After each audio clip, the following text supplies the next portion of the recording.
안녕하십니까 여러분. 자, 산문을 읽고 있었습니다. 이제 김훈의 산문집을 제가 거의 다 읽었는데 너무 감동적인 글이 있어서 통으로 제가 같이 읽어보도록 하겠습니다. 제가 페이스북에 그동안에 이제 그런 이제 독서 감상문들을 올려왔는데 이제 10월 30일부터 노트를 만들거나 수정할 수 없다고 하네요. 이런 그래서 굉장히 아쉽습니다.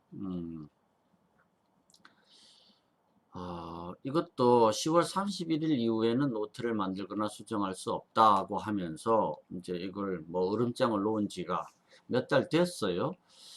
그랬는데 지금 11월 달인데도 어저께까지는 또 가능했습니다. 그래서 제가 이제 이것을 김훈의 산문집을 읽고 중요한 포인트를 이제 문서화해서 올리려고 했는데 안 올라가요. 아쉽습니다. 그래서 김훈이가 쓴 문학동네에서 나온 연필로 쓰기, 아마 이제 김훈의 거의 마지막 산문집이지 싶은데,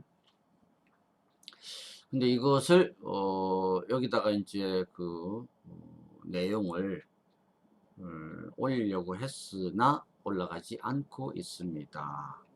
그래서 페이스북에 노트를 다시 이제 기록할 수 있도록 해달라.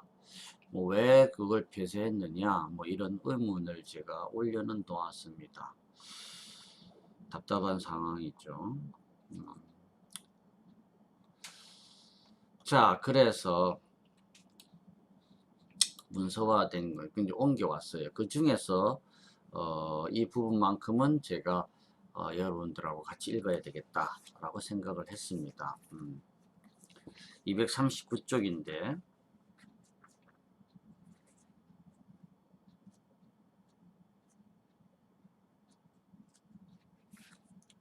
시간이 얼마나 걸릴지 모르겠습니다만은 그 영화 말모이라고 하는 영화가 있었습니다. 한 1년 됐나요? 재밌게 봤습니다. 그런데 그러한 영화가 그 좋은 소재에 이렇게 늦게 나왔다는 점이 아쉽고, 또 그것도 이왕이면 좀 더 그들이 그 조선어학회 사건 그것을 좀 더 리얼하게 부각시키지 못한 점, 그런 점이 아쉽습니다. 하지만 여러 가지 면에서 우리가 그것을 교육적으로 활용할 여지는 많이 있어요. 자, 그 김훈의 연필로 쓰기 산문집의 239쪽입니다. 제목은 할매 말, 손자 말, 부제는 영화 말모이를 보고 라고 되어 있습니다.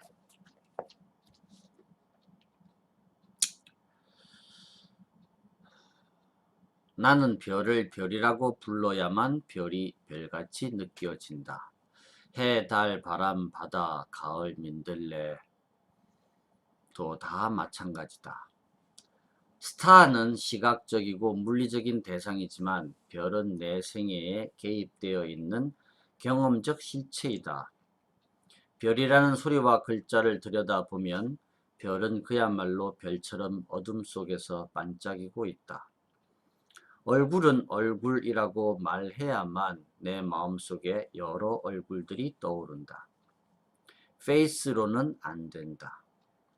바람은 불어오고 가을은 바스락거린다. 조용히 논일던 서라벌 밤하늘에 달이 떴고 고려의 유랑민들은 머루 다래를 먹고 청산에 살았다 하니 달, 머루, 다래는 삶의 정안을 쌓아가며 천여 년의 시간을 건너와 미래로 향한다. 별을 별이라고 부를 때 별은 내 가슴에 박히고 나는 모국어의 자식임을 스스로 안다. 고등학교에서 영어를 배울 때 나는 그 새로운 문법이 신기해서 문장을 외웠다. 조사 없이 동사가 목적어를 직접 지배하는 논리 구조의 탄탄함에 나는 매혹되었다. 조사를 눈이겨 읽지 않으면 한국어는 해독되지 않는다. 조사의 매개 없이 단어와 단어의 배열로 이루어지는 문장은 명석하고 힘차 보였다. 초급 독일어를 배울 때 나는 그 논리적 완결성과 개념의 정확성에 놀랐다. 그때 나는 한국어 조사나 활용 어미의 쓰임이 너무 모호하고 포괄적이며 때때로 비논리적이라고 생각했다. 예를 들자면 약을 먹고 죽었다 라고 쓸 때 약과 죽음 사이에 인과관계가 불분명하게 느껴졌고, 너를 사랑한다라고 쓸 때 를이 왜 있어야 하는지를 답답하게 여겼고, 바람에 꽃이 진다, 땅에 풀이 돋는다, 가을바람에 눈물 난다, 말에 방울 단다고 쓸 때 A의 쓰임새가 너무 넓어서 느슨하게 느껴졌다. 서구어를 처음 배우고 그 신기함에 빠져있던 아이는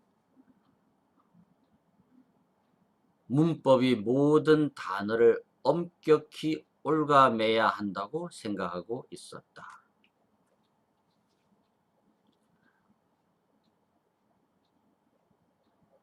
국어 시간에 훈민정음 언해본 세종 어제 서문 나랏 말싸미를 배울 때도 나는 놀랐다. 새로운 문자를 반포하는 이 문명사적 대전환의 맨 앞에 내세운 이 공식 문건은 구문의 구조적 장치가 무리하게 돌출하지 않았다.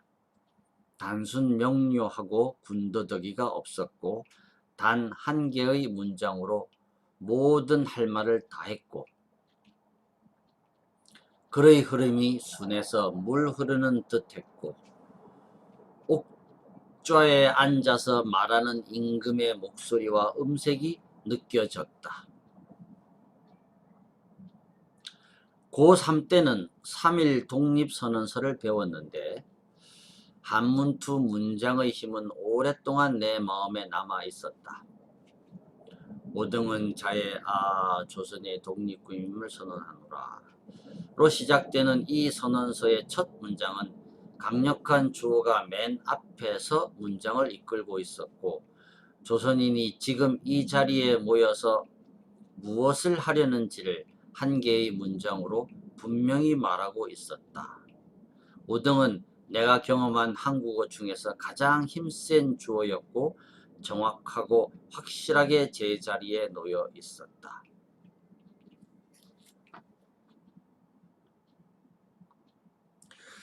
그 후 한국어에 대한 내 생각은 많이 바뀌어서 조사가 얽어내는 구문의 헐거움이 오히려 한국어가 갖는 자유의 공간이며, 이 공간을 잘 활용함으로써 다양한 표현과 논리성에 도달할 수 있다는 걸 알게 되었다.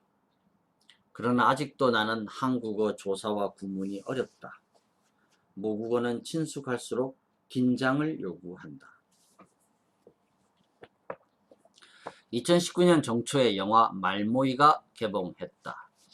말모이의 소재는 역사의 조선어 학회 사건으로 기록되어 있다.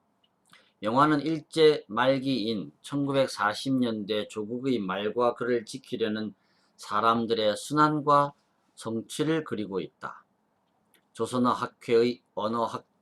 학회는 언어학자들의 모임이었지만 이 영화는 모국어를 지키는 운동을 통해서 보통 사람들의 의식이 각성되는 과정을 보여주고 있다. 지금 수많은 영화들이 서로 치고받으면서 나타났다가 며칠 만에 사라져서 막대한 제작비가 거품으로 흩어지고 있는데 조선학회 사건을 다루는 영화가 이제야 만들어진 이 늦음은 너무 심하다. 우리는 무엇을 도모하고 있는가?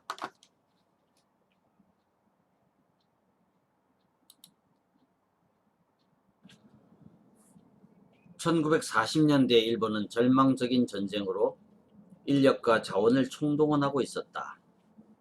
제만 항일 무역은 힘을 잃었고 조선의 독립운동은 동력이 고갈되어 있었다.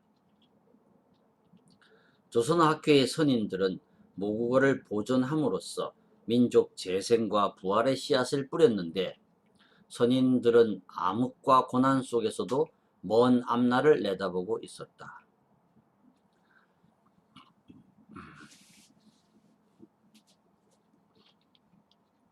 말이 살아있는 한 혼 또한 살아있을 것이었다.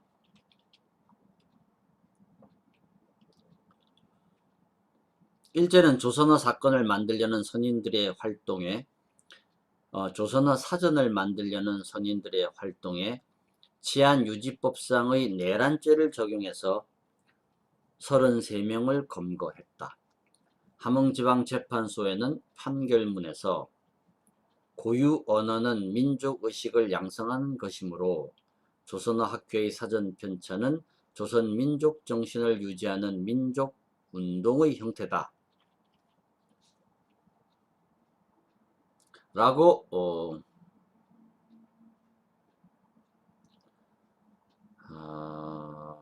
유죄 이유를 밝혔는데 유죄만을 뺀다면 틀린 말은 아니다.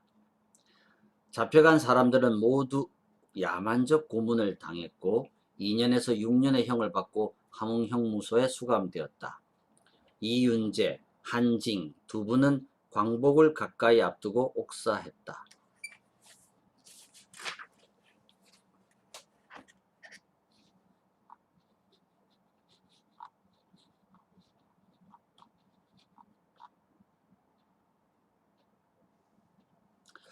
이들이 검거될 때 큰 사전 원고는 모두 증거물로 압수되어 함흥지방검찰청 창고로 들어갔다.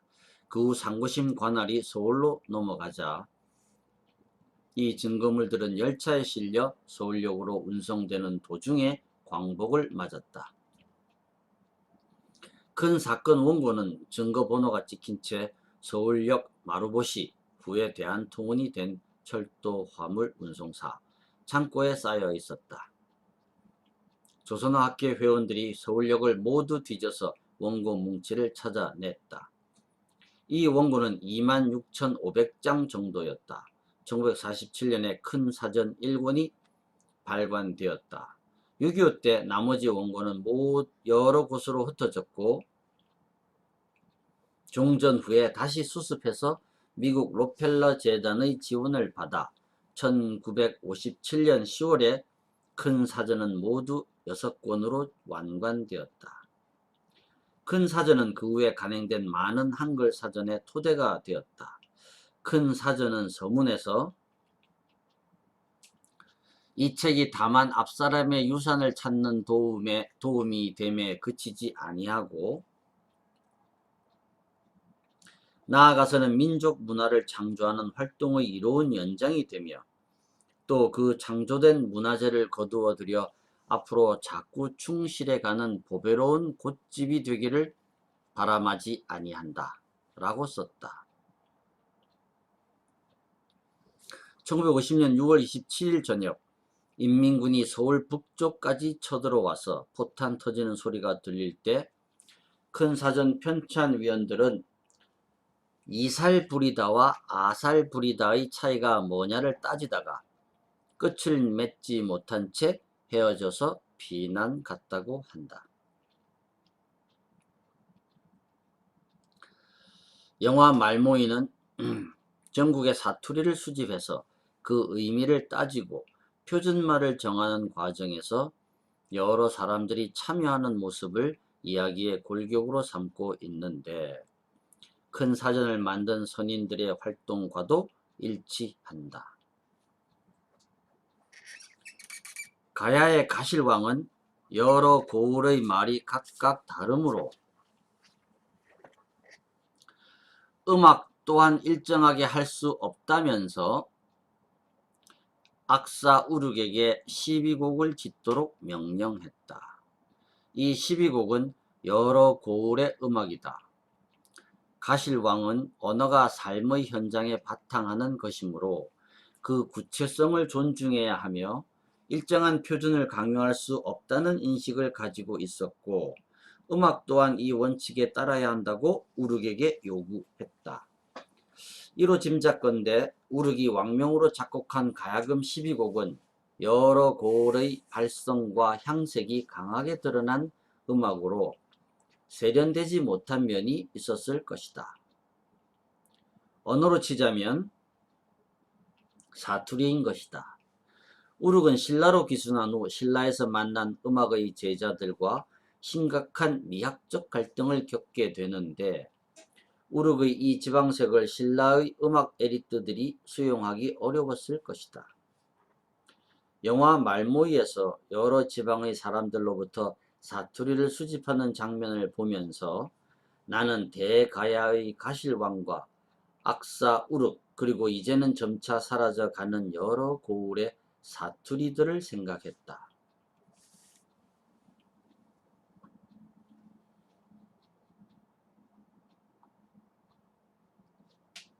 언어와 삶 사이의 직접성의 관계는 사투리에서 강력하고 건강하게 드러난다. 사투리는 생활이며 인간의 몸의 반영이다. 가실왕의 시대에는 산골 마을마다 사투리들이 와글와글 했는데 왕은 이 삶의 현실이 음악의 바탕이 되어야 한다고 우르크를 가르쳤다. 여러 고을의 사투리들은 제자리에서 1000년 이상 공동체 생활의 토대가 되었다.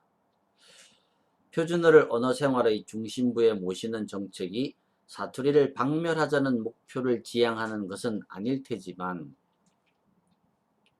이제 TV, 라디오, 핸드폰, SNS의 급속한 보급으로 사투리는 점차 사라지고 있다.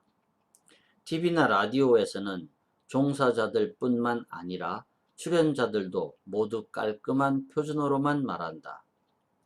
나는 가실왕 때처럼 여러 고을 사람들이 여러 사투리로 와글와글하는 나라의 말이 건강하고 문화적인 언어라고 생각한다.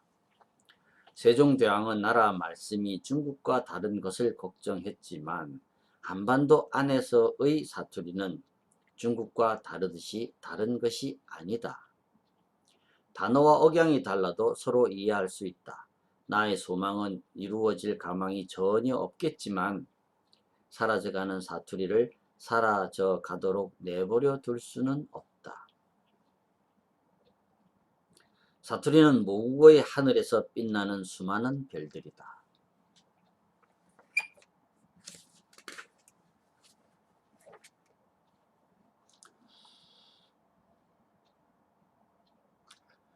경북 칠곡군은 고령의 할매들에게 한글을 가르쳐서 아름다운 성과를 거두고 있다.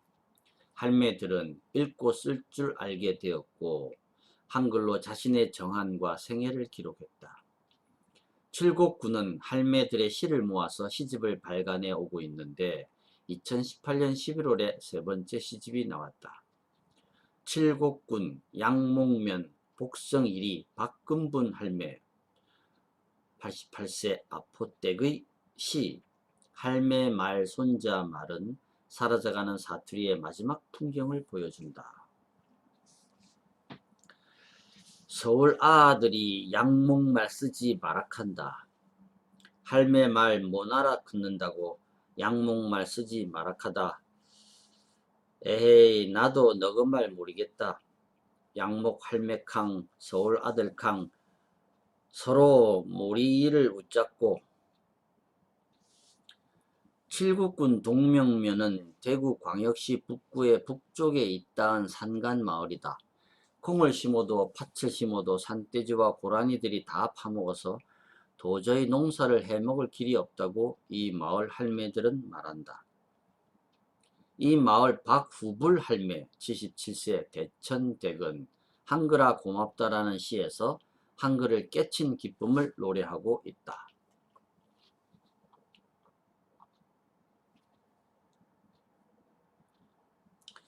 한글아 정말 고맙다. 까만 눈으로 69년 만에 눈을 뜨게 해준 한글아.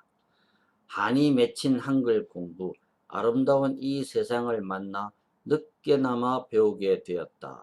한글아 너무너무 고맙다. 세종대왕님 감사합니다.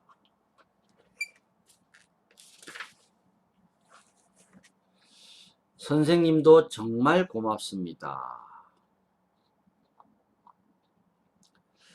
이 두 편의 시는 오래된 언어가 점차 소멸해 가는 마을에서 언어의 소중함이 무엇인지를 선명히 보여주고 있다. 영화 말모이를 보면서 나는 이 두 편의 시를 생각했다. 가보지 않은 마을들의 산천과 말씨가 내 마음에 떠올랐다. 한국인은 조금만 귀를 기울이면 한국의 어느 사투리라도 다 알아들을 수 있다.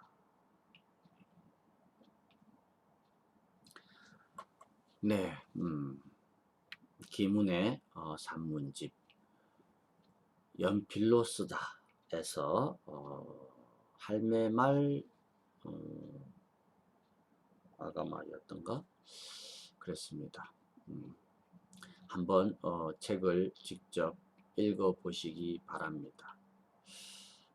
생각할 점이 많습니다. 수고하셨습니다.